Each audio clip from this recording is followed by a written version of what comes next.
Friends, Vijay అలాగే సంగీతలు ఇద్దరు కూడా కొన్ని నెలల క్రిందట వాళ్ళిద్దరూ కూడా విడాకులకి అప్లై చేశారు. అంటే ఇద్దరు చేయలేదు, ఓన్లీ సంగీత్ గారే చేశారు. విజయ్ అయితే విడాకులకి పూర్తిగా వ్యతిరేకంగానే ఉన్నారు ఫ్రమ్ ద డే వన్. కానీ తను పిటిషన్లో రాసిన దాని ప్రకారం త్రిష గురించి అలాగే ఇతరితర వాటి గురించి ఆవిడ పరోక్షంగా మెన్షన్ చేసిన నేపథ్యంలో ఏమైంది అంటే కోర్టు హియరింగ్స్కి అయితే రావడం అయితే జరిగింది.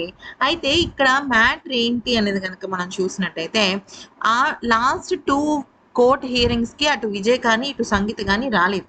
అయితే కోర్టు వాళ్ళు ఏమన్నారు అంటే మీరు ఎస్ అని చెప్పాలనుకున్నా నో అని చెప్పాలనుకున్నా కోర్టుకి వచ్చి చెప్పాలి మీరు అని చెప్పేసి వాళ్ళు చెప్పడం అయితే జరిగింది. అయితే ఈ నేపథ్యంలో ఏమైంది అంటే వాళ్ళు ఏమన్నారంటే మేము రాలేని పరిస్థితుల్లో ఉన్నాము, సో మేము వెబ్ కాన్ఫరెన్స్ ద్వారా మేము మీ ముందుకు వస్తాము, వచ్చిన తర్వాత మేము దానికి తగ్గట్టుగా మేము మా డెసిషన్ చెప్తాము అని చెప్పడం జరిగింది. అయితే కోర్టులో ఏంటంటే లాయర్లు అయితే ఉంటారు, అంటే విజయ్కి సంబంధించిన లాయర్లు కోర్టులో ఉంటారు, అలాగే సంగీత్ గారికి సంబంధించిన లాయర్లు కోర్టులో ఉంటారు, కానీ వాళ్ళు వీళ్ళిద్దరు మాత్రం వెబ్లో ఉంటారు. అయితే సంగీత గారు ఏమన్నారంటే అసలు ఓపెన్ చేయంగానే వెబ్ కాన్ఫరెన్స్ ఓపెన్ చేయంగానే నేను విడాకుల్ని రద్దు చేసుకుంటున్నాను అని చెప్పడం జరిగింది.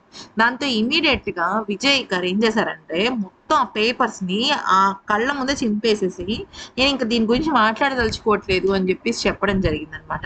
అయితే ఏమైందంటే దీనికి ప్రధానమైన కారణం కొడుకు సంజయ్ జేషన్ చాలా అంటే చాలా వాళ్ళ నాన్నగారి గురించి ఎంతలా అంటే అంతలాగా నాకు నాన్న కావాలి, నేను ఆయన మిస్ అయ్యాను, ఆయన గొప్పతనం నేను ఇప్పుడు తెలుసుకుంటున్నాను అని చెప్పేసి చాలా ఎమోషనల్ అయిపోయాడు. దాంతో ఇక సంగీత గారు కూడా విడాకులు రద్దు చేసుకున్నారు. నిజానికి ఎప్పుడో కలిసిపోయారు విజయ్ అండ్ సంగీత, కానీ ఒఫీషియల్ గా చట్టపరంగా అది జరగాలి. ఎందుకనంటే ఇక్కడ ఒక పెద్ద విషయం ఉంది ఫ్రెండ్స్. అదేంటి అంటే సాధారణంగా మన భారతదేశపు న్యాయ శాస్త్రాలు ఎలా ఉంటాయంటే పెళ్ళై 1 రోజైనా, సంవత్సరమైనా, 10 ఏళ్ళైనా, 100 ఏళ్ళైనా విడాకుల కోసం ఒక జంట వస్తే వాళ్ళని ఎంకరేజ్ చేయరు.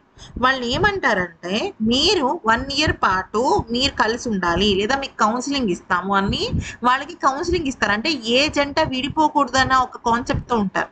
అయితే ఇప్పుడు విజయ్ అలాగే సంగీతలు ఇద్దరు ఆల్మోస్ట్ విడాకుల వరకు వెళ్ళిపోయి విడిపోదాం అనుకున్న వాళ్ళు కలిశారంటే ఇది నిజంగా ఇప్పటి యూత్ కి చాలా అంటే చాలా గొప్ప విషయం. ముఖ్యంగా మన హిందూ సాంప్రదాయం ప్రకారం జరిగే పెళ్ళిళ్ళు, హిందూ వ్యవస్థలో జరిగిన పెళ్ళిళ్ళు, మన భారతదేశంలో పెళ్ళిళ్ళ మీద నమ్మకం పెరిగే విధంగా ఈరోజు అలాగే సంగీత గారు అండ్ విజయ్ చేయడంతో అందరూ కూడా షాక్ అవ్వడమే కాకుండా హ్యాట్స్ ఆఫ్ చెప్తున్నారు.